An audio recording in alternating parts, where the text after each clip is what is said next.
ونشهد أن لا إله إلا الله وحده لا شريك له ونشهد أن سيدنا وسندنا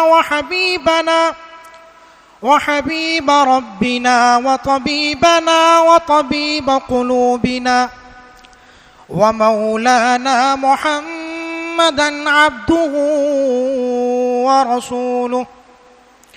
أما بعد فأعوذ بالله من الشيطان الرجيم. بسم الله الرحمن الرحيم.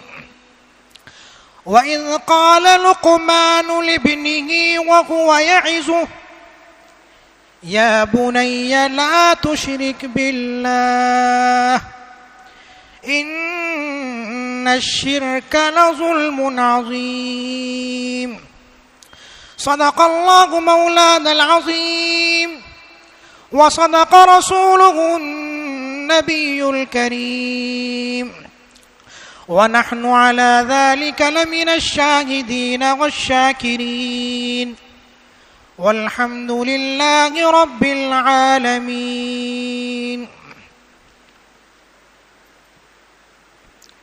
یہ آیت جو آپ حضرات کے سامنے پڑھی گئی ہے، اس آیت میں اور اس سے متصل دیگر آیات میں اللہ رب العالمین نے حضرت لقمان علیہ السلام کی نصیحتیں ذکر فرمائی ہیں. اللہ نے ان آیات میں حضرت لقمان کی نصیحتیں ذکر فرمائی ہیں.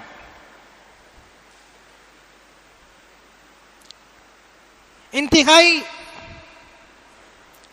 حکمت بھری نصیحتیں ہیں، سبق آموز نصیحتیں ہیں،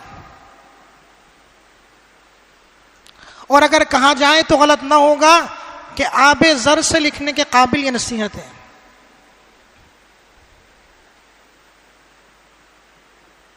سوال یہ پیدا ہوتا ہے کہ حضرت لقمان علیہ السلام کون تھے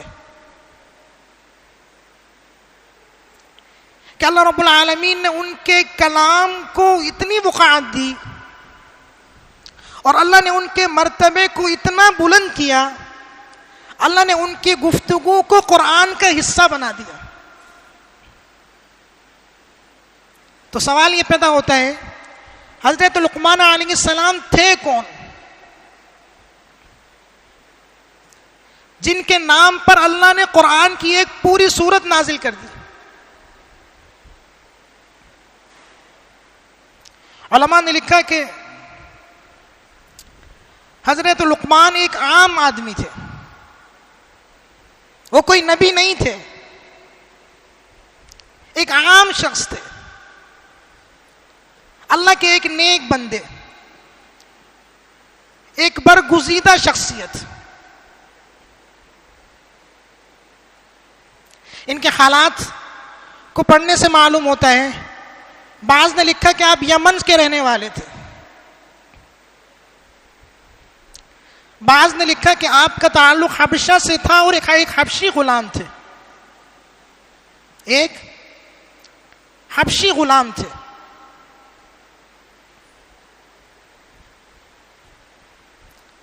پیشے کے اعتبار سے بعض نے کہا کہ آپ درزی تھے،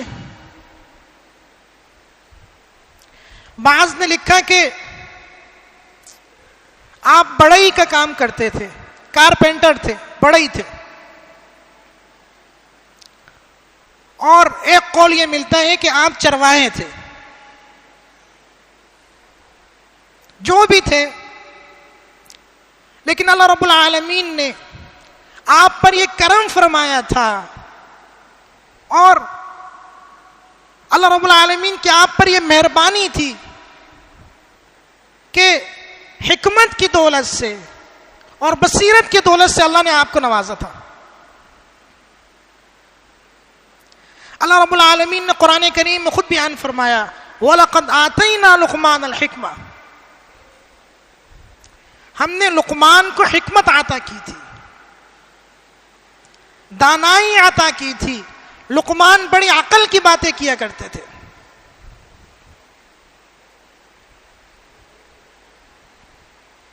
ایک مرتبہ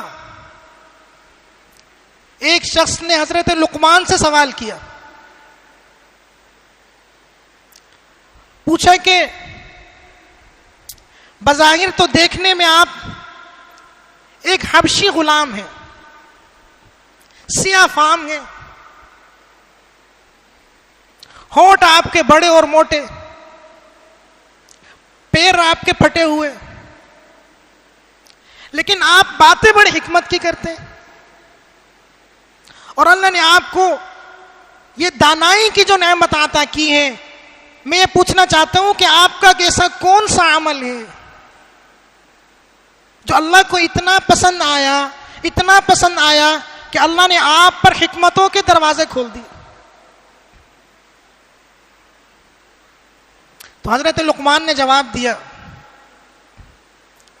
فرمایا کہ بظاہر تو میرا ایسا کوئی عمل نہیں ہے، لیکن اگر میں غور کروں تو میں یہ سمجھتا ہوں کہ میرے 2 معمول ایسے ہیں کہ شاید اللہ نے ان کی برکت سے حکمتوں کے دروازے مجھ پر کھول دیے. میرے 2 عمل ایسے ہیں کہ شاید اللہ نے ان کی برکت سے حکمتوں کے دروازے مجھ پر کھول دیے. فرمایا کہ ایک عمل یہ ہے کہ پوری زندگی میں نے کبھی جھوٹ نہیں بولا، ساری زندگی گزر گئی میں نے کبھی جھوٹ نہیں بولا. فرمایا کہ ہمیشہ سچ بولنے کا اہتمام کیا ہے. اور فرمایا کہ دوسرا عمل یہ ہے کہ میں نے ساری زندگی اپنے آپ کو فضول کاموں سے بچا کر رکھا ہے. فرمایا کہ کبھی ایسا نہیں ہوا کہ کسی فضول کام کے ساتھ میں منسلک ہوا ہوں، فضول گوئی میں نے اپنا وقت لگایا ہو. فرمایا کہ میرا ایک معمول یہ رہا ہے، میں نے ہمیشہ اپنے آپ کو فضول کاموں سے بچا کر رکھا ہے. کہنے لگے کہ شاید اللہ کو میرے یہ 2 عمل پسند آ گئے ہوں اور اللہ نے ان کی برکت سے حکمتوں کے دروازے مجھ پر کھول دیے. ایک دفعہ حضرت لقمان کے آقا نے، حبشی غلام تھے، حضرت لقمان کے آقا نے حضرت لقمان کو ایک بکری دی اور کہا کہ لقمان اسے جا کر کے ذبح کر دو. حضرت لقمان اسے لے گئے اور اس بکری کو ذبح کر دیا. آقا نے کہا لقمان اس بکری کے 2 بہترین جز نکال کر میرے پاس لاؤ. اس بکری کے 2 بہترین حصے، 2 بہترین جز نکال کر میرے پاس لاؤ. کتابوں میں لکھا ہے کہ حضرت لقمان نے اس بکری کا دل اور زبان نکالی اور لے کر کے آقا کی خدمت میں حاضر ہوئے اور کہا کہ آقا میرے نزدیک اس کے سب سے بہترین جز یہ 2 ہیں. آقا نے کہا اچھا. حضرت لقمان کو ایک اور بکری دی، کہا کہ لقمان یہ بکری بھی لے جاؤ اور اسے بھی ذبح کر دو. حضرت لقمان بکری لے گئے اور اسے آقا کے حکم کی تعمیل میں ذبح کر دیا. پھر آقا نے کہا کہ لقمان اس بکری کے 2 بدترین جز نکال کر میرے پاس لاؤ. اس بکری کے 2 بدترین جز نکال کر میرے پاس لاؤ. تو حضرت لقمان نے اس بکری سے بھی دل نکالا اور زبان نکالی اور آقا کے پاس لے گئے. کہا کہ آقا میرے نزدیک اس بکری کے 2 بدترین جز یہ ہیں. آقا نے کہا لقمان کمال کرتے ہو، ہم نے 2 بہترین جز مانگے تب بھی تم زبان اور دل نکال کر لائے. ہم نے 2 بدترین جز مانگے تب بھی تم زبان اور دل نکال کر لائے. حضرت لقمان نے جواب دیا، کہا آقا حقیقت یہی ہے، یہ 2 ایسے جز ہیں اگر انسان اس کا صحیح استعمال کر لے تو اس سے بہترین جز انسان کے جسم میں کوئی نہیں ہے، اور اگر انسان اس کا بدترین استعمال کرے، معصیت کے کاموں میں استعمال کرے، گناہ کے کاموں میں استعمال کرے، تو آقا اس سے ان 2 اجزاء سے بدترین اجزاء کوئی نہیں ہے. اور نبی علیہ السلام کے فرامین سے بھی یہی مفہوم معلوم ہوتا ہے کہ سب سے بہترین جز وہ بھی یہ 2 ہیں، سب سے بدترین جز بھی یہ 2 ہیں.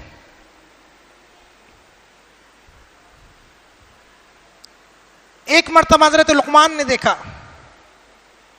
دیکھا کہ ایک شخص کھڑا ہوا آپ کی طرف بڑے تعجب سے دیکھ رہا ہے. تو اس کو دیکھ کر سمجھ گئے. فرمایا کہ تم یہ سوچتے ہو کہ یہ سیاہ فام انسان اور بڑے اور موٹے ہونٹ اور بظاہر بدصورت اور کیا عجیب سا انسان ہے.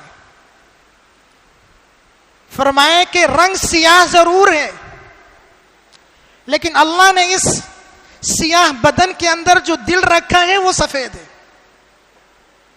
فرمایا کہ اللہ نے سفید دل عطا کیا ہے، اور فرمایا یہ ہونٹ بڑے اور موٹے ضرور ہیں لیکن اللہ نے ان ہونٹوں سے رقت آمیز کلام جاری کیا ہے. اللہ نے بڑی حکمت کی باتیں ان ہونٹوں سے جاری کی ہیں، اللہ نے بڑی بصیرت پر مبنی باتیں ان ہونٹوں سے جاری کی ہیں. تو حضرت لقمان نے اپنے بیٹے کو کچھ نصیحتیں کی جو کہ اللہ رب العالمین نے قرآن کریم میں ذکر فرمائی ہے. پہلی نصیحت یہ کی، یا بنی لا تشرک باللہ ان الشرک لظلم عظیم. بیٹا کبھی شرک نہ کرنا، اللہ کے ساتھ کبھی کسی کو شریک نہ کرنا. ان الشرک لظلم عظیم، شرک جو ہے بہت بڑا ظلم ہے، بہت بھاری ظلم ہے، انتہائی عظیم جسارت ہے. فرمایا بیٹا پہلی نصیحت یہ ہے کہ کبھی شرک نہ کرنا. سوال یہ پیدا ہوتا ہے کہ شرک کہتے کسے؟ علماء نے لکھا کہ شرک کا معنی یہ ہے کہ اللہ کی ذات اور صفات میں کسی کو شریک ٹھہرانا. اللہ کی ذات اور صفات میں کسی کو شریک ٹھہرانا. ذات میں شریک ٹھہرانے کا مطلب یہ ہے کہ اس بات کا عقیدہ رکھنا کہ اللہ کے علاوہ کوئی اور بھی الہ ہے، اللہ کے علاوہ کوئی اور بھی الہ ہے. جیسا کہ عیسائیوں کا یہ عقیدہ ہے کہ آلہہ جو ہیں وہ 3 ہیں. بت پرستوں کا عقیدہ ہے کہ آلہہ بے شمار ہیں، لا تعداد ہیں، جن کی کوئی گنتی نہیں. آتش پرست وہ آگ کو بھی الہ مانتے ہیں اور اس کی بھی پوجا کرتے ہیں، اس کی بھی عبادت کرتے ہیں. تو یہ اللہ کی ذات میں شرک کرنا کہ اللہ کے علاوہ کسی اور کو بھی الہ ماننا. اللہ کی صفات میں شرک کا مطلب یہ ہے کہ وہ صفات جو اللہ تعالی کے ساتھ خاص ہے ان میں کسی اور کو بھی شریک ماننا. مثلا اس بات کا اعتقاد رکھنا کہ جیسے اللہ زندگی دیتے ہیں، اللہ موت دیتے ہیں، اسی طریقے سے اللہ کے علاوہ بھی کوئی یہ کام کر سکتا ہے. جس طریقے سے اللہ رزق دیتے ہیں، اللہ بارش برساتے ہیں، اس طریقے سے کوئی اور بھی ان کاموں پر قدرت رکھتا ہے. یہ اللہ کی صفت قدرت میں شرک ہے. اسی طریقے سے اس بات کا اعتقاد رکھنا کہ جس طرح اللہ کو علم کلی حاصل ہے، علم محیط حاصل ہے، اللہ کائنات کے ذرے ذرے کو جاننے والے ہیں، اس بات کا اعتقاد رکھنا کہ اللہ کے علاوہ بھی کسی کو اس درجے کا علم حاصل ہے. اللہ کی صفت علم میں شرک ہے. اسی طرح اس بات کا اعتقاد رکھنا کہ جس طریقے سے اللہ کائنات کے ذرے ذرے پر نظر رکھے ہوئے ہیں، اللہ کائنات کی ہر چیز کو دیکھ رہے ہیں، اللہ کائنات کی ہر بات کو دور سے بھی سنتے ہیں، قریب سے بھی سنتے ہیں. اس بات کا اعتقاد رکھنا کہ اللہ کی یہ صفت اس طرح کسی اور کو بھی حاصل ہے. اسی طرح اس بات کا اعتقاد رکھنا کہ جیسے اللہ حاکم مطلق ہیں، اللہ کی بادشاہی جس طرح ہے، اس طرح کسی اور کو بھی بادشاہی حاصل ہے. یہ اس بات کا اعتقاد رکھنا کہ جیسے اللہ عبادت کے مستحق ہیں، اللہ عبادت کے لائق ہیں، اس طرح کوئی اور بھی ہے جو اللہ کی طرح عبادت کا مستحق ہے. تو یہ اللہ کی صفات میں شرک ہے. حضرت لقمان نے اپنے بیٹے کو پہلی نصیحت یہ کی، یا بنی لا تشرک باللہ، بیٹا کبھی شرک نہ کرنا، اللہ کے ساتھ کسی کو شریک نہ ٹھہرانا. ان الشرک لظلم عظیم، یقین جانو کہ شرک بہت بڑا ظلم ہے، بڑا بھاری ظلم ہے، بہت عظیم جسارت ہے. دوسری نصیحت یہ کی، یا بنی انہا ان تک مثقال حبۃ من خردل فتکن فی صخرہ او فی السماوات او فی الارض یأتی بها اللہ ان اللہ لطیف خبیر. کہ بیٹا کبھی یہ نہ سمجھنا کہ میں اللہ سے چھپ کر کہیں گناہ کر لوں گا اور اللہ کو پتہ نہیں چلے گا. فرمایا کہ نہیں، اللہ علم الغیب کا مالک ہے، اللہ کائنات کے ذرے ذرے کا علم رکھتا ہے، مخلوق کی ہر ہر حرکت کا علم رکھتا ہے. فرمایا کہ بیٹا رائی کے دانے کے برابر بھی کوئی چیز ہو اور وہ چٹان میں ہو یا آسمانوں میں کہیں ہو یا زمینوں میں کہیں ہو، اللہ اس کا بھی علم رکھتا ہے اور اس بات پر قادر ہے کہ اسے حاضر کر دے. فرمایا کہ بیٹا ان اللہ لطیف خبیر، اللہ بڑا باریک بین، بڑا باخبر ہے.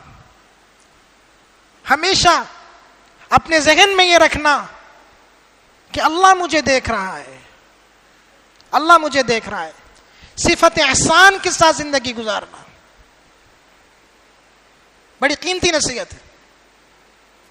تیسری نصیحت اپنے بیٹے کو یہ کی، یا بنی اقم الصلاۃ، بیٹا نماز کا اہتمام کرنا، ساری زندگی نماز کا اہتمام کرنا، نماز کبھی چھوٹنے نہ پائے.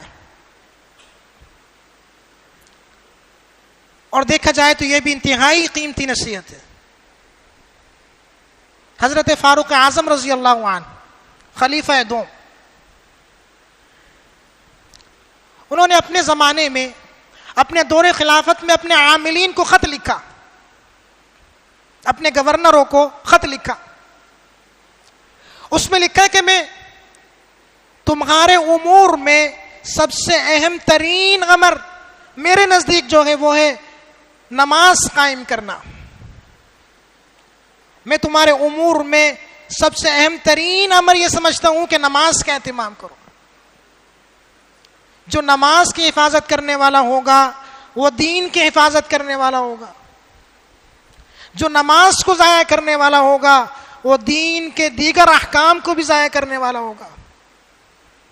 اور تجربے کی بات بھی یہ ہے کہ جو شخص نماز کا اہتمام کرتا ہے اللہ طاعات کے دیگر کام بھی اس کے لیے آسان کر دیتے ہیں، اور جو نماز کو ضائع کرنے والا ہوتا ہے طاعات کی توفیق بھی اس سے چھنتی جاتی ہے۔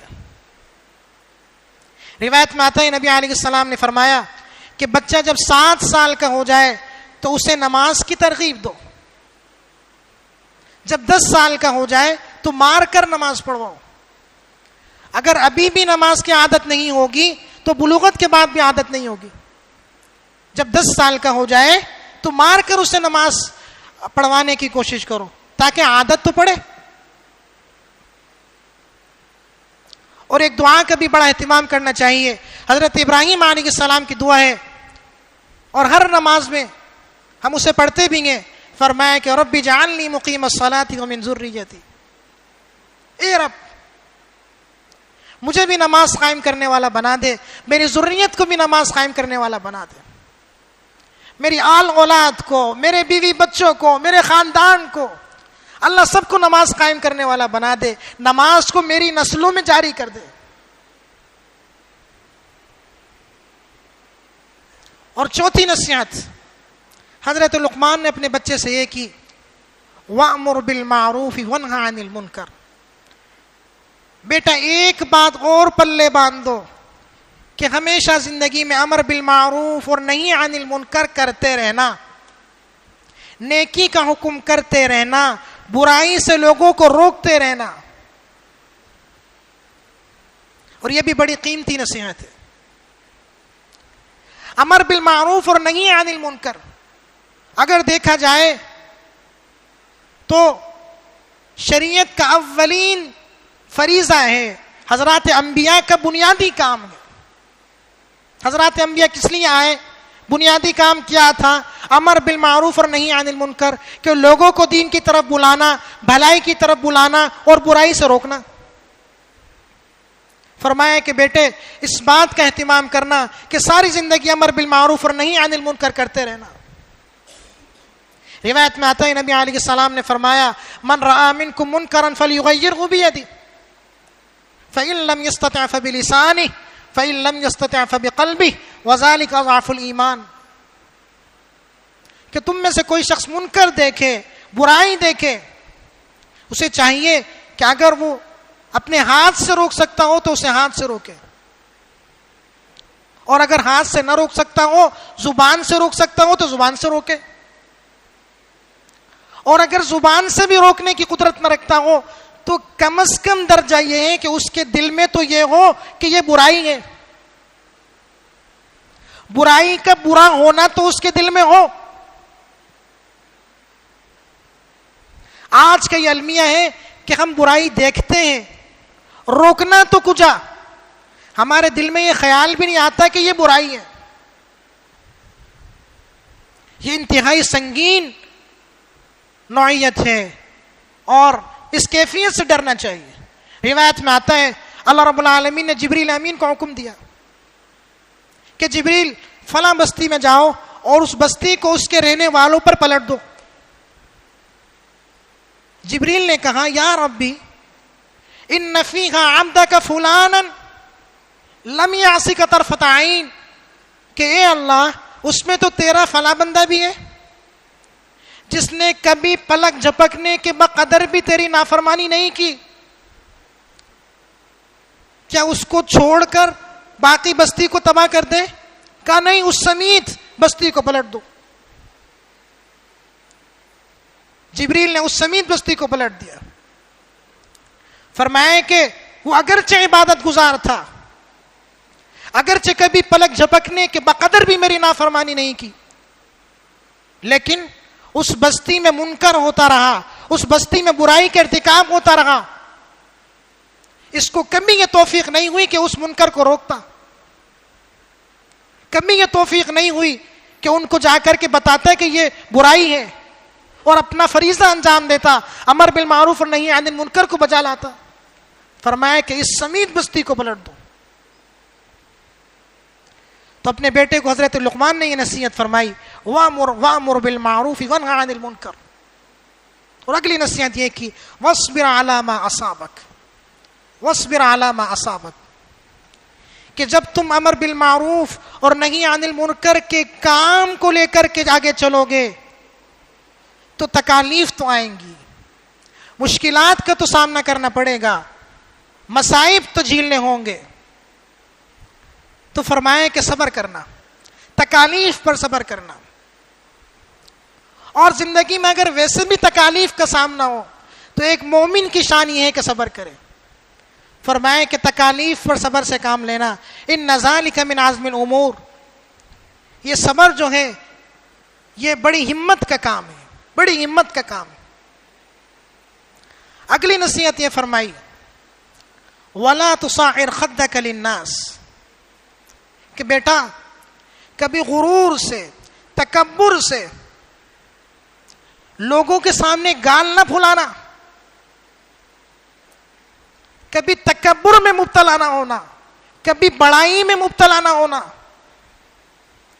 فرمایا کہ کبریائی جو ہے وہ تو اللہ کو جچتی ہے، کبریائی تو اللہ کے ساتھ خاص ہے، بڑائی اللہ کی صفت ہے۔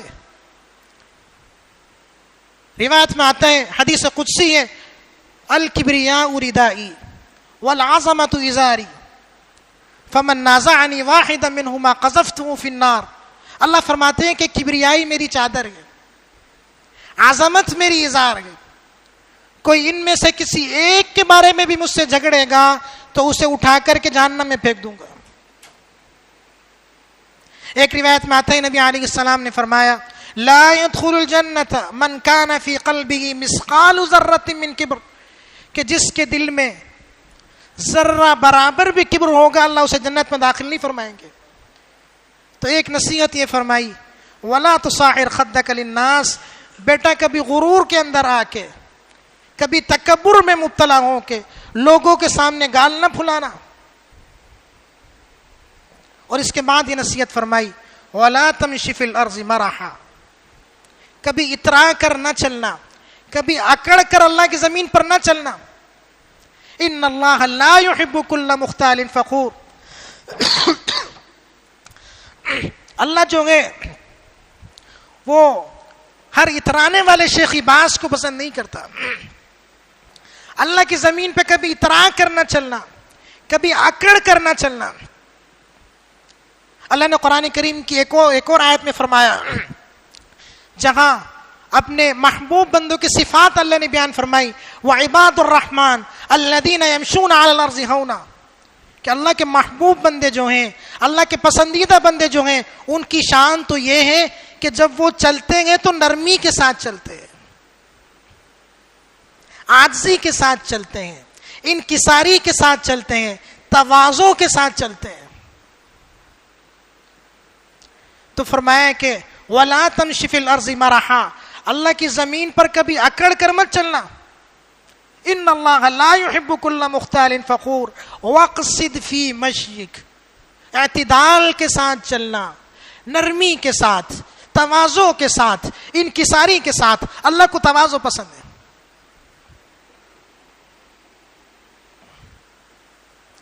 اسی طرح روایت میں آتا ہے نبی علیہ السلام نے فرمایا کہ انسان بطور خاص جب نماز کے لیے آئے، جب نماز کے لیے آئے تو پورے وقار کے ساتھ چلتا ہوا آئے، پورے اطمینان کے ساتھ چلتا ہوا آئے، نہ بہت زیادہ تیز نہ بہت زیادہ آہستہ، اعتدال کے ساتھ، درمیانی رفتار کے ساتھ۔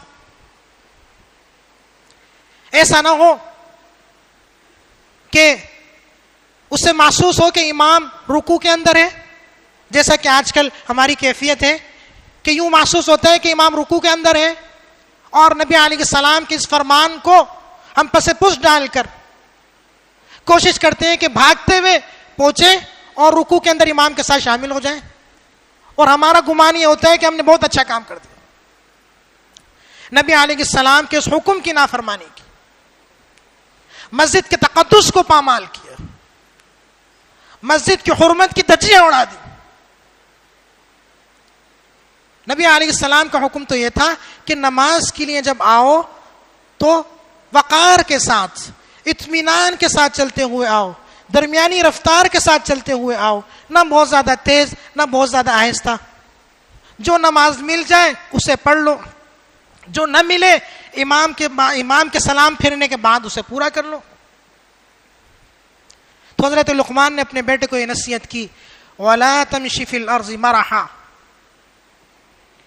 کہ زمین میں کبھی اترا کر مت چلنا، کبھی اکڑ کر مت چلنا. اور آخری نصیحت یہ کی، وَاغْضُضْ مِنْ صَوْتِكَ، اپنی آواز کو ہمیشہ پست رکھنا، اپنی آواز کو ہمیشہ پست رکھنا. جتنی آواز کی ضرورت ہو اسی کے بقدر آواز استعمال کرنا. اتنی پست بھی آواز نہ ہو کہ سامنے والے کو بات ہی سمجھ میں نہ آئے، اور اتنی زور سے بھی آواز نہ ہو کہ لوگوں کو تکلیف ہو. تو آخری نصیحت یہ کی، وَاغْضُضْ مِنْ صَوْتِكَ، آواز پست رکھنا، آواز میں اعتدال رکھنا، اتنی آواز ہو کہ سامنے والے کو بات سمجھ میں آ جائے، بس کافی ہے. اِنَّ أَنْكَرَ الْأَصْوَاتِ لَصَوْتُ الْحَمِيرِ، کہ بڑی آواز، بری آواز، ناپسندیدہ آواز جو اللہ کے نزدیک ہے وہ تو گدھے کی آواز ہے. تو یہ کچھ 7-8 نصیحتیں حضرت لقمان نے اپنے بیٹے کو کی، جنہیں اللہ رب العالمین نے اتنا پسند فرمایا کہ قرآن کا حصہ بنا دیا، اور رہتی دنیا تک لوگ اس کو پڑھیں گے اور اس پر عمل کریں گے، اور حضرت لقمان کو اس کا ثواب پہنچے گا. تو دعائیں کہ اللہ تعالیٰ ان باتوں پر عمل کرنے کی اور ان نصائح پر عمل کرنے کی اور اپنی زندگیوں میں نافذ کرنے کی توفیق عطا فرمائے. وآخر دعوانا ان الحمد للہ رب العالمین.